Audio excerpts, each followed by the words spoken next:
Please stand for the Pledge of Allegiance. I pledge allegiance to the flag of the United States of America and to the republic for which it stands, one nation, under God, indivisible, with liberty and justice for all. Good morning, DP. I'm Connor. I'm Jaden. Today is February 21st, and in today's show, we will talk about frequently asked questions about tomorrow night's winter formal at the Santa Barbara Zoo, All the electives DP has to offer, you can sign up for next year, the Santa Barbara Festival's American Riviera Award, and more. so let's get right into it. This is DP News. And it Starts now.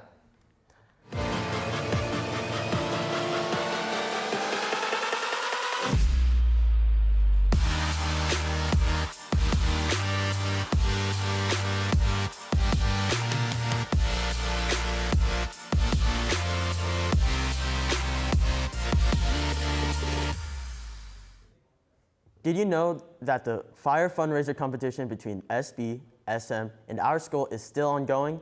Donate coins and bills that will go directly to Red Cross, who will provide relief to those who have been affected by the LA fires.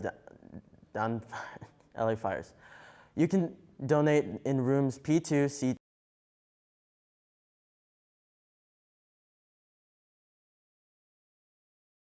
Office, and finally in the attendance office. Anything helps, and every donation is appreciated.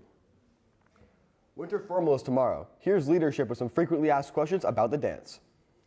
Okay, 3, 2, 1, go. What up, DP? We're your seniors. And this is how to do winter formal? Right! This is the most asked questions, what shoes can you wear? So make sure when you come to the dance, you are wearing something with flat bottoms, something with grippy, Docs, or cowboy boots. If you have any heels, they won't let you into the dance. So take pictures in your heels, but when you come, make sure you have something that will let you in. It's not working!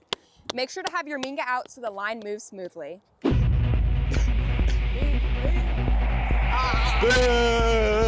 sure not to hop on each other's backs, otherwise we have to stop the music and you don't want to be that person. Make sure, if you can, to leave your bag at home or in your car. Having to go through bag check really slows down the line. Gates open at 7, and you're not allowed in past 8:30. Dance ends at 10. See you there! Thanks, leadership. I'm super hyped for the dance. If you love Dress to Impress in Roblox, you can play in real life in the Greek today. Clothes will be provided to dress up, and the crowd will decide the winner of the round. Now let's send it over to Wyatt with our sports recap. Thanks, Jaden. And what's up, DP? Yesterday at Newbury Park, softball played a tough battle, getting only one hit, losing 8-0. They are now 1-0 on the season.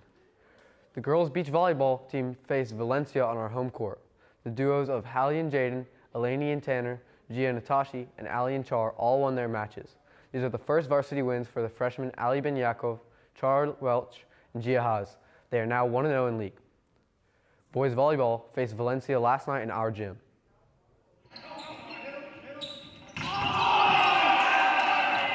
Last night, our boys volleyball team took on Valencia in their second game of the season. Our boys had a lightning-quick start, taking the first set by a score of 25-10. From there on, it was a dogfight, with Valencia taking the next 2 sets. But our boys were able to come back and took the next 2 sets by a score of 25-21 and 15-9, giving us the win by a score of 3-2, improving our overall record to 2-0. Senior middle blocker Noah Grant and outside Kawan Romko both had impressive showings, combining for 31 kills. Great job, boys. For DP News, this has been Justin Powell reporting. Great first week of games, boys. Students, if you don't know what electives to pick for next year, here's a video to help you decide.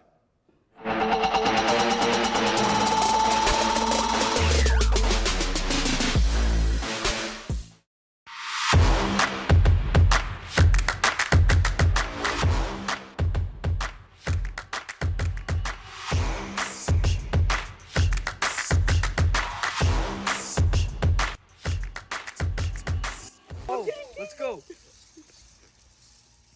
I think that people should take computer science classes, partially just because computers are such a big part of our world. Having this coding knowledge is going to make life a lot easier, just because a lot of basic coding can be done by AI now. And being able to understand exactly how an AI is formatting that program and how to actually adjust it is going to be a really important skill for the future. Robotics is a lot more about mechanical engineering and physics.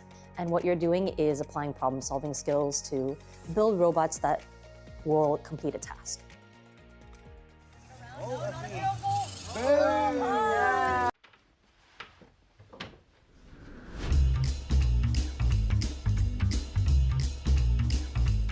Orchestra offers overall a great community of people. Orchestra was a great introduction for me when I first was a freshman in high school because it just led me into a pathway of music here. It's just, the community is really nice. It's led under a great teacher, and I've learned a lot musically and about myself too.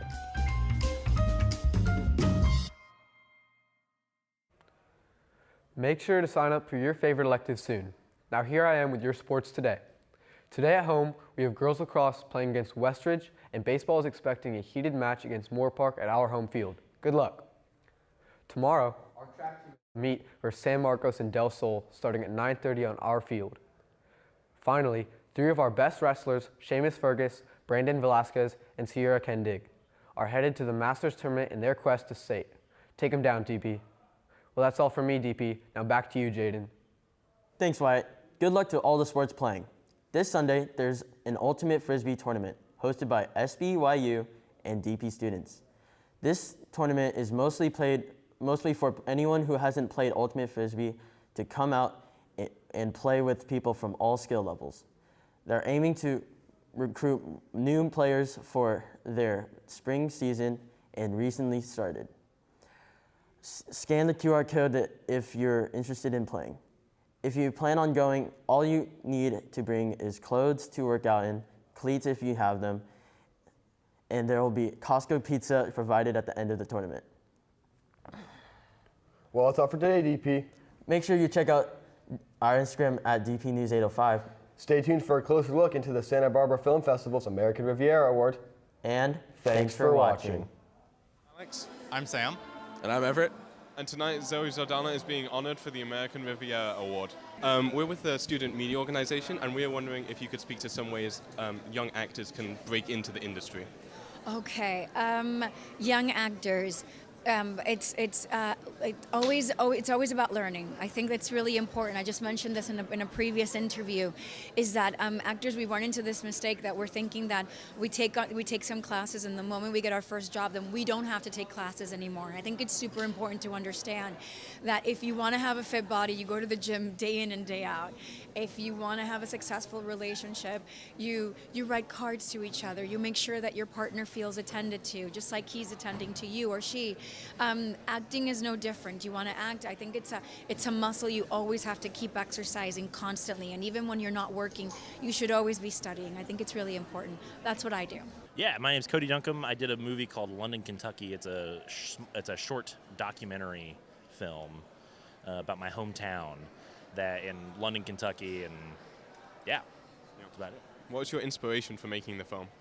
I was just trying to preserve the places that I grew up in, and the places like the town that I grew up in, and just trying to, as much as possible, because I've had a couple people pass away in my life, and couple places that I've lived be knocked down or changed or renovated or whatever, and it's all those memories. I wish that I had done something like this, so I went there and preserved them, and have tried to make a little memorial for some of those places in some way.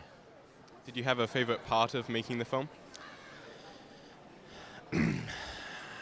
Just being by myself and traveling around my hometown to places that I hadn't been in 20 years, and just it was just me and a camera, and it's all long wide statics, so I would just sit there and roll, and while it rolled for 10 minutes I would just sit there and reflect. I don't know, it was very calming. I liked it a lot.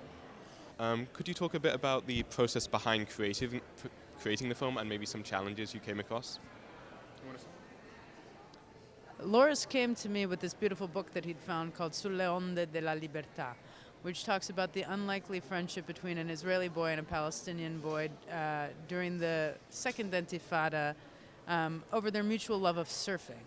And what I loved so much about the story is that it focused more on this passion that both of the kids had and the inevitability of them sort of coming together while the entire world was trying to tear them apart. We did not intend for it to be a timely story. We started this many, many, many years before the current conflicts and finished the film actually in just September of 2023. So we thought it was a powerful message then. We think it's an even more powerful message now. Yeah, I mean, to add to that, it's very difficult to communicate peace when there's a war. Now that things looking a little bit better, we wanted to bring out this message even stronger because there's a lot of need for peace. And our film talks about kids, and the kids represent the future. Well, that was a fantastic night. Reporting for DP News, I'm Alex. I'm Sam. And I'm Everett. And good night.